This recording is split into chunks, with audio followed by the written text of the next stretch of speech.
ॐ वसुदेवसुतं देवं कंसचाणूरमर्दनं देवकी परमानन्दं कृष्णं वन्दे जगद्गुरुम्। ओम श्री परमात्मने नमः। तो पिछले क्लास में हमने पाठ किया था श्रीमद् भगवत गीता के प्रथम अध्याय के प्रथम श्लोक, जो जिसमें धृतराष्ट्र संजय से युद्ध भूमि में क्या हो रहा है उसके बारे में पूछते हैं। आज हम उसी अध्याय के द्वितीय श्लोक पढ़ेंगे एवं उसका अनुवाद उसका पाठ एवं श्रवण करेंगे। अथ प्रथमोऽध्यायः। संजय उवाच धृतराष्ट्रवातो पाण्डवनीकं व्यूढां दुर्योधनस्तथा आचार्यमुपसंगमय राजा वचनाब्रवीत। तो संजय कहते हैं कि जो धृतराष्ट्र के प्रश्न के उत्तर देते हैं कि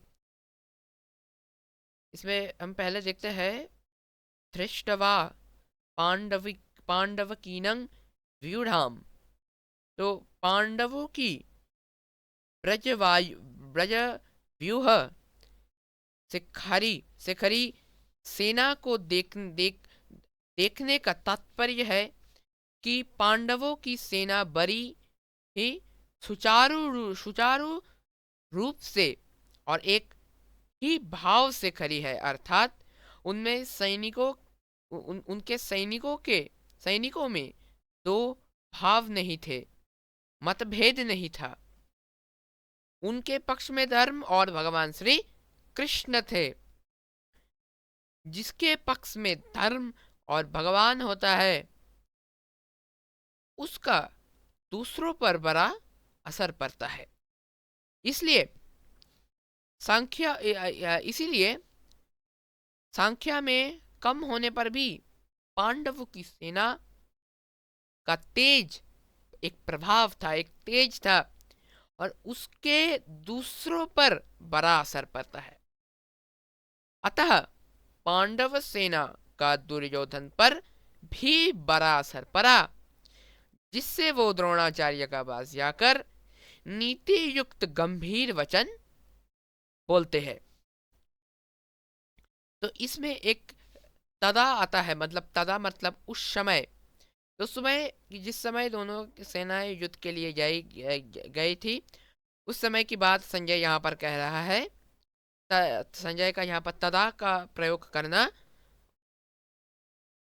यही कारण था।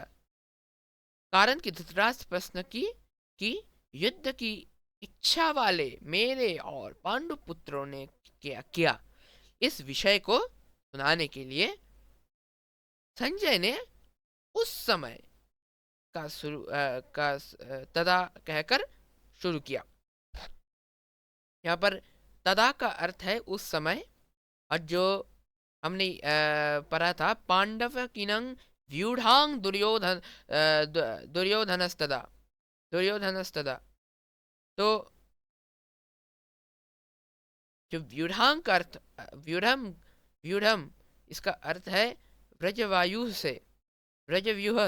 से खरी हुई, और पांडव किनम अर्थात पांडव की सेना, धृष्टवा अर्थात देखकर, और धृष्टवा तू धृष्टवा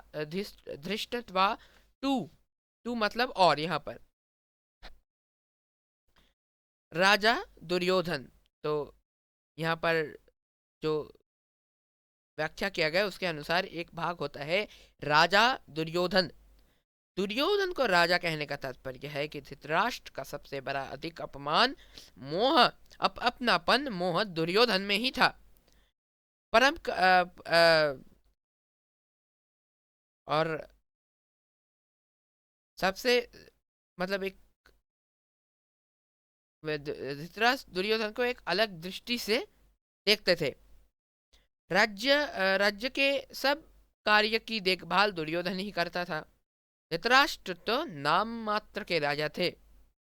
युद्ध होने में भी मुख्य हेतु दुर्योधन ही था। इसका हम डिस्कस हम लास्ट क्लास पे कर चुके थे कि क्यों दुर्योधन युद्ध करना चाहता था। वो सिर्फ राज्य के लालच में आकर राज्य के लिए युद्ध करना चाहता था। उसका और कोई अभिप्राय मतलब कोई कारण नहीं था, सिर्फ उन्हें उसे राज्य चाहिए था, उसको पावर चाहिए था, पावर। इन सभी कारणों से संजय दुर्योधन के लिए राजा शब्द का प्रयोग किया है, ताकि मतलब एक धृतराष्ट्र को भी अच्छा लगे। मतलब ऐसे व्यू से भी हम देख सकते हैं। आचार्य मूप संगमय, द्रोणाचार्य का पास जाने में मुख्यतः 3 कारण मालूम देखते हैं। तो हम पता है कि वो जो उसके विशाल सैनिकों को देखकर एक बड़ा असर पड़ा था और दुर्योधन द्रोणाचार्य के पास गए। तो पहला कारण है कि अपना स्वार्थ सिद्ध करने के लिए, अर्थात द्रोणाचार्य के भीतर पांडवों के प्रति द्वेष पैदा करने के लिए, उनको अपने पक्ष में विशेषता से करने के लिए दुर्योधन द्रोणाचार्य के पास गया। ये एक पहला कारण हो सकता है। दूसरा कारण क्या हुआ? मुख्य व्यवहार में गुरु के नाते, व्यवहार में गुरु के नाते आदर देने के लिए भी द्रोणाचार्य के पास जाना उचित था। और तीसरा कारण यह है कि मुख्य व्यक्तित्व का सेना में यथास्थान खड़े रहना बहुत आवश्यक होता है, अन्यथा व्यवस्था बिगड़ जाती है। इसीलिए दुर्योधन द्रोणाचार्य के पास खुद जाने का उचित ही किया था। यह शंका हो सकती है कि दुर्योधन तो पितामह भीष्म के पास भी जाने चाहिए थे, जो कि सेनापति थे, पर दुर्योधन गुरु द्रोणाचार्य के पास ही क्यों गया? इसका समाधान यह है कि द्रोण और भीष्म दोनों उभय पक्षपाती थे, अर्थात वे कौरव और पांडव दोनों के ही पक्ष रखते थे। उन दोनों में द्रोणाचार्य ज्यादा राजी करना था, द्रोणाचार्य को ज्यादा राजी करना था, क्योंकि द्रोणाचार्य के साथ दुर्योधन का गुरु के नाते तो स्नेह था, पर कुटुंब के नाते स्नेह नहीं था, और अर्जुन पर द्रोणाचार्य की विशेष कृपा थी। अतः उनको राजी करने के लिए दुर्योधन का उनके पास जाना ही उचित था।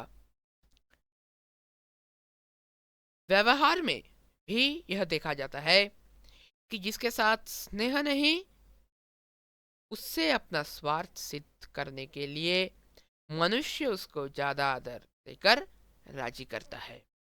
तो दुर्योधन के पास दुर्योधन को जिस दृष्टि से देखता था, वो अर्जुन को उसी दृष्टि से नहीं देखता, अर्जुन को अधिक प्रेम स्नेह देता है। तो इसलिए अपना जो गुरु द्रोणाचार्य उसके साथ निभाए, इसके लिए उनके पास प्रार्थना करने के लिए गए थे, राजी कराने गए थे। तो दुर्योधन के मन में यह विश्वास था कि भीष्म पितामह तो हमारे दादाजी है, अतः उनके पास न जाऊं तो भी कोई बात नहीं है, ना जाने से अगर वे नाराज भी हो जाएंगे तो मैं किसी तरह से उन्हें राजी कर लूंगा।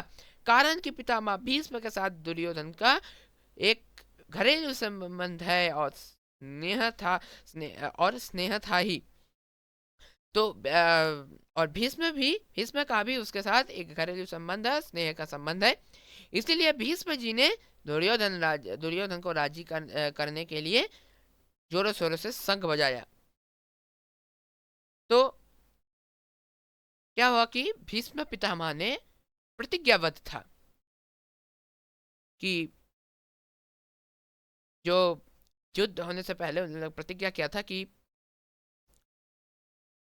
जो हस्तिनापुर के सैनिक ही, मतलब हस्तिनापुर के प्रधान सेनापति होकर जो हस्तिनापुर के खिलाफ आएंगे उससे युद्ध करेंगे। इसका भीष्म पितामह ने प्रतिज्ञा लिया था। इसलिए दुर्योधन को चिंता नहीं थी कि भीष्म पितामह हमारे साइड छोड़कर उन लोगों के साइड चला जाएगा। द्रोणाचार्य ने ऐसा कोई प्रतिज्ञा नहीं लिया था, इसलिए द्रोणाचार्य के पास गए थे। वचनाब्रवीत, यह अब्रवीत कहने का यह तात्पर्य था क्योंकि अब्रवीत क्रिया के अंतर्गत ही वचनम आ जाता है, अर्थात दुर्योधन बोलेगा तो वचन ही बोलेगा।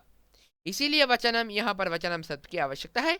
फिर भी वचनम शब्द का देने का तात्पर्य यह है कि दुर्योधन नीति युक्त गंभीर वचन बोलता है, जिसके जिससे द्रोणाचार्य के मन में पांडव के प्रति द्वेष पैदा हो जाए और वे हमारे ही पक्ष में रहते हुए ठीक तरह से युद्ध करे। ठीक तरह से युद्ध करने का अर्थात क्या है कि द्रोणाचार्य युद्ध भूमि में पांडवों को